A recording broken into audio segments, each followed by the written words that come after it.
Brought to you by Agilus Diagnostics.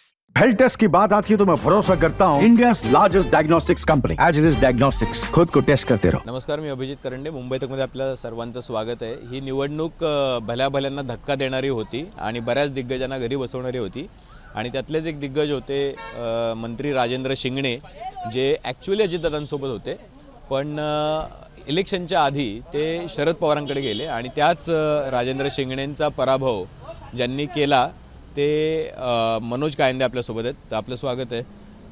काय नेमकं काय मॅजिक केलं तुम्ही की 5 वेळा आमदार राहिलेले, मंत्री झालेले शिंगणेंना तुम्ही पराभूत केलं? खरं तर विकासाचा फार मोठा मुद्दा आमच्या मतदारसंघामध्ये गाजलेला आणि मतदारसंघामध्ये गेल्या 25 वर्षापासून सातत्यानं एक हाती सत्ता असताना, सत्तेत असताना तरी तुम्ही कोणतेही काम करू शकत नाही। आमच्या सिंदखेड राज्यामध्ये अक्षरशः MIDC आजपर्यंत झाली नाही, शैक्षणिक सुविधा कोणतेही उपलब्ध नाही, सिंचनाच्या कोणत्याही सुविधा उपलब्ध नाही, रोजगार कोणताही उपलब्ध नाही, अशा अनेक समस्या त्या ठिकाणी होत्या। जनता कंटाळली होती, जनतेला पर्यायी चेहरा आणि एक शाश्वत चेहरा त्या ठिकाणी हवा होता आणि तो माझ्या रूपाने त्या ठिकाणी मिळाला। तुम्हाला म्हणजे तुम्ही भाजपमधून राष्ट्रवादी काँग्रेसमधून राष्ट्रवादी काँग्रेसमध्ये आलात आणि मग निवडणूक लढलात आणि दुसऱ्या बाजूला शिंगणे जे होते ते आधी अजितदादांकडे होते, मग शरद पवारांकडे गेले आणि तिकडून निवडणूक लढले। ते म्हणत होते की आम्ही थांबणार शरद पवारांसोबत होतो, पण काही अडचणींमुळे ते तिकडे गेले। या सगळ्याचा काही परिणाम झाला? नाही, अगदी परिणाम झालं म्हटल्यापेक्षा लोकांना मी तुम्हाला अगोदरच सांगितलं सक्षम पर्याय पाहिजे होता आणि तो आपल्या रूपाने मिळाला। तर अजितदादांनी आमच्या जिल्हा बँकेसाठी 350 कोटी रुपये त्या ठिकाणी दिले, परंतु तरी शिंगणे साहेबांनी परत शरद पवार साहेबांकडे जाऊन उमेदवारी घेतली आणि नंतर मग योगायोगानं माझंही 40 वर्षाचं करिअर पूर्ण काँग्रेसचं करिअर त्या ठिकाणी होतं, परंतु अजितदादांचं इकडनं संधी मिळाल्यानंतर लोकांची फार इच्छा होती, जनतेनं मला उभं केलं होतं आणि जनतेसाठीच मी उभा राहिलो होतो आणि जनतेनंच मला निवडून दिलं।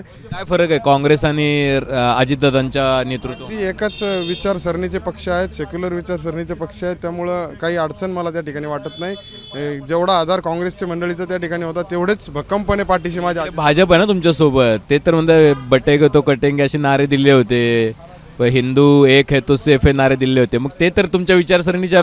तुम्हाला सांगतो, आमचा मतदारसंघ हा एक जुटीनं राहणारा 18 पगड जाती एकत्र येऊन काम करणारा मतदारसंघ आहे। आमच्याकडे हे नॅशनल मुद्दे त्या ठिकाणी काही प्रभाव, भाजपने जे काही नारे दिले तुमच्याकडे चालले नाहीत?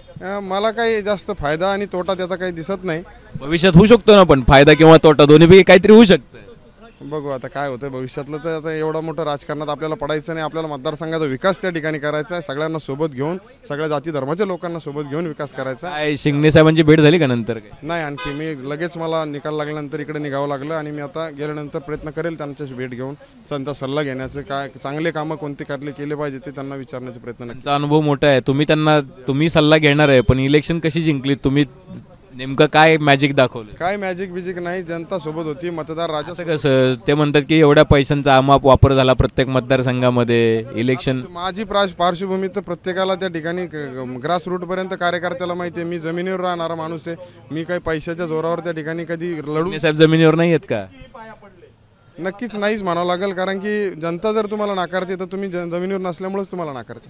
ते त्यांचा कनेक्ट तुटला होता मतदारसंघात? अगदी फार म्हणजे कमी संपर्कात राहायचे आणि फार अडचणी लोकांना त्या ठिकाणी फेस करावं लागायच्या। कशामुळे? पण काय काय अडचणी? विकासात्मक अडचणी, वैयक्तिक लोकांच्या कामांच्या अडचणी, अनेक अडचणी त्या ठिकाणी होत्या, परंतु विजन त्या ठिकाणी फार असं काही चांगलं साहेबांचं काही राहिलं नाही। काय पहिली 3 कामं तुम्हाला करायची?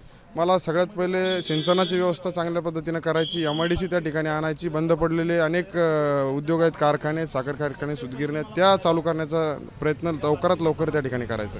दादा भेटले का? दादा काल भेट झाली, मीटिंग। काय म्हणले दादा? शाबासकी दिली दादांनी, खूप आनंद दादांना झाला की बा एक चांगला एवढी मदत करूनही एक माणूस निघून गेला आणि दुसरा आलेला आणि त्या ठिकाणी दादाच्या मदतीने निवडून आला, त्याबद्दल दादांना खूप अभिमान त्या ठिकाणी आहे। पहिल्यांदाच तुम्ही विधानसभेत पोहोचलात, तुम्हाला खूप खूप शुभेच्छा। त्यामुळे भविष्यामध्ये विकासात्मक कामं त्यांना करायचे, पण राजेंद्र शिंगणेंना हरवून विधानसभेत आलेले एक जायंट किलर आहेत, त्यामुळं येत्या विधानसभेमध्ये यांचा परफॉर्मन्स कसा असणार आहे कायंदे साहेबांचं आपलं लक्ष असणार आहे। आपण परत पण तुमच्याशी गप्पा मारण्याची, काम करायचं, फक्त बोलायचं कमी आणि काम जास्त करायचं। बोलायचं कमी आणि त्यांना काम जास्त करायचं आहे। कारण नितीन सह अभिजित, मुंबईत।